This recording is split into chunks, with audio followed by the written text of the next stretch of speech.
President Duterte na undergraduate lamang daw po itong si PBBM. Grabe yung mga banat niya kagabi. Super anghang. Nilait ba naman guys ang ating Pangulo? Sabi niya, undergraduate ka lang. Second year ka lang. Sabi niya, second year ka lang. Mas mataas yung pinag-aralan ko sa'yo. Galit na galit siya kay President Marcos. Masyado ng personal ang kanyang banat. Anyway, si former President Duterte lumabas na po sa lungga, which is kagabi nga po guys, nagpa-press con. Etong si former President Rodrigo Roa Duterte.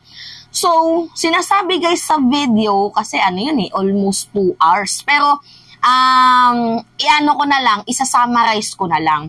Hindi po pinatunayan ni former President Rodrigo Roa Duterte na totoo yung sinasabi ni Harry Roque na gentleman's agreement. Wala daw pong ganong nangyari. Well, hindi natin alam kung bakit lumabas ng bigla itong si former President Duterte, pero bago po umalis, itong si President Marcos, di ba, kung matatandaan nyo, in-interview siya, ambush interview. So, tinanong sa gentleman's agreement nga itong si President Marcos. Eh, sabi nga, ano yung thought mo dyan sa gentleman's agreement na yan? Sabi nga ni President Marcos, when we say gentleman's agreement, on the record yan. Pero nung tiningnan po ng kampo, ng grupo ni PBBM, yung tinutukoy ni Harry Roque na gentleman's agreement, wala po talagang nakita na kahit ni isang record na tinutukoy ni Harry Roque na merong gentleman's agreement kasi wala po talaga silang nakita. So, tinatanong, pinapasagot po ni President Marcos, itong si former President Rodrigo Roa Duterte, kung totoo nga ba yung sinasabi ni Harry Roque. Kasi nga guys, walang record. So, ano yung ginawa ni former President Duterte doon sa China?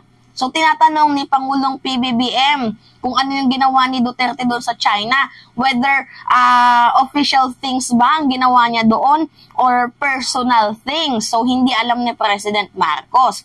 So, ngayon nga po guys, syempre, hindi natin alam kung napilitan lang magsalita itong si former President Rodrigo Roa Duterte kasi nga, pinapasagot siya ni PBBM. Well, talagang kailangan niya yung sumagot kasi wala talaga tayong klaradong message na nakukuha sa kampo nila former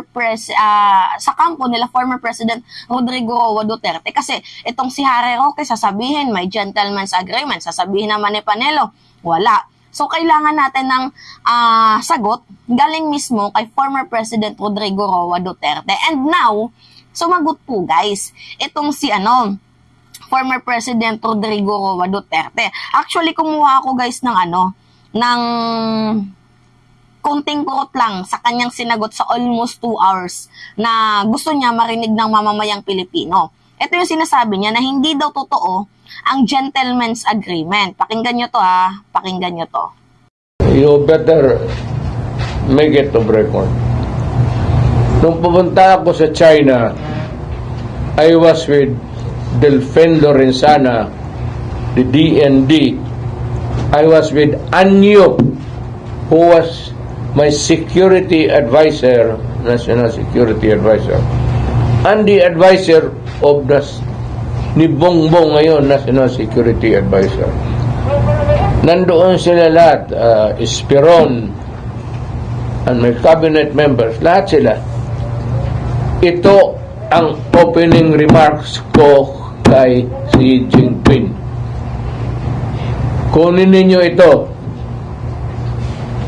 kasi harap-harapan kami sa long table para I said, Mr. President, we would insist that that China Sea, or not the whole of it, but there is a part of the China Sea that belongs to the Philippines. And since I would want to, get savings instead of importing it from the exporting country, I will dig my oil. there. I just want to let you know. Ito ang sagot ni Xi Jinping. I am afraid you cannot do that. Sabi ko, why, Mr. President? Diniretso ko na siya. I will get it from that portion of the Red China Sea that belongs to the Philippines. Sabi niya, please do not do it. For the life of me. We are friends and I do not want to destroy that friendship. So what is in your mind, Mr. President? Sabi niya, because it would be in trouble. Kami dito sa kabila nakaintindo na sila. Nandyan yung mga generals nila. Ano yung National Security Advisor ni Marcos? Nandyan. Ang pagkaintindi, sabi na, trouble, if we insist na, sabi ko, well, okay. Ano na kasi guys, kagabi, na-record ko lang yan habang nanonood ako. Actually, mahina yung signal kagabi. Ewan ko kung sino yung nag-jammer dyan. Pero, ang sinasabi ni former President Duterte, well, kung nilaglag siya ni Xi Jinping, nilaglag din ni Digong itong si Xi Jinping. So, sabi ni former President Duterte nga, kagaya nga ng pagkakarinig nyo, kukunin daw ni Pangulong Duterte ang portion ng bansang Pilipinas dyan sa West Philippine Sea. Tapos, ang sabi daw ni Xi Jinping, why? Natatakot akong gawin mo yan kasi magkukosto ng trouble. Sabi niya, di ba, magkaibigan tayo? Ganyan sabi daw ni Xi Jinping. Anyway, hindi nga pinatutuhanan ang sinasabi ni Harry Roque na may gentleman's agreement. Kasi sabi ni Digong, yung totoong pangyayari daw is si former president na mismo nagsabi na kukunin niya ang portion ng West Philippine Sea ng pag-aari natin. Ang nangyari daw, sabi ni Xi Jinping, hindi, kukuha ko ng parte ninyo. Yan yung sabi ni Xi Jinping.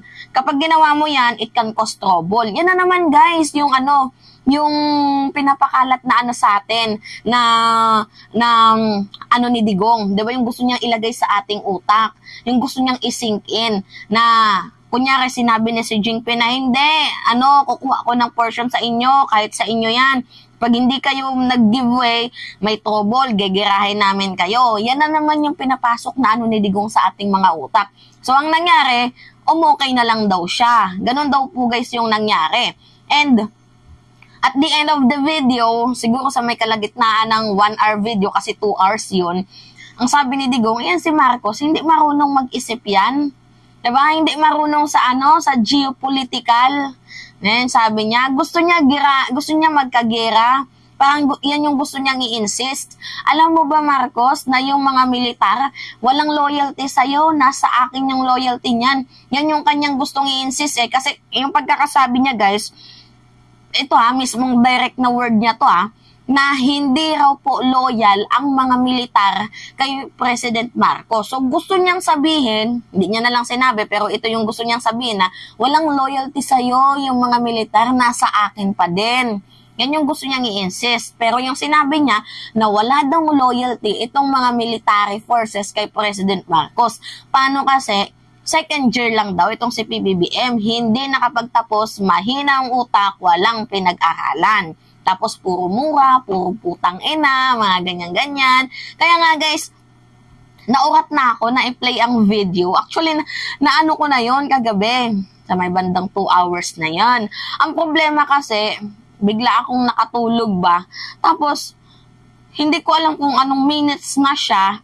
So, kapag binalikan ko ulit yung video, mag-aaksayang na naman ako ng 2 hours. 'Di ba? Pero pakinggan nyo guys, sinabi yan ni former President Duterte, yung banat niya, na itong si President Marcos, walang pinag-aralan, wala daw yung loyalty ng mga military sa kanya, at galit na galit siya sa ating presidente kasi nga, hindi daw marunong. Well, in the first place, bakit ka magagalit sa ating Pangulo? Dapat niyong kagalitan mo si Roque kasi hindi naman mauungkat yun kung hindi dahil kay Roque. Ano yung sabi ni Roque? May gentleman's agreement. Oh, ngayon na tinatanong ka, pinapasagot ka, ikaw pa yung galit. Dapat yung pagalitan mo si Roque tapos niyang si Panelo kasi silang dalawa, 'di ba? Sila yung nagpapagulo sa iyo. Ha? Pinanood ko guys, 2 hours. Nasayang lang ba yung 2 oras ng buhay ko sa kakapanood sa walang kwentang statement niya na yan?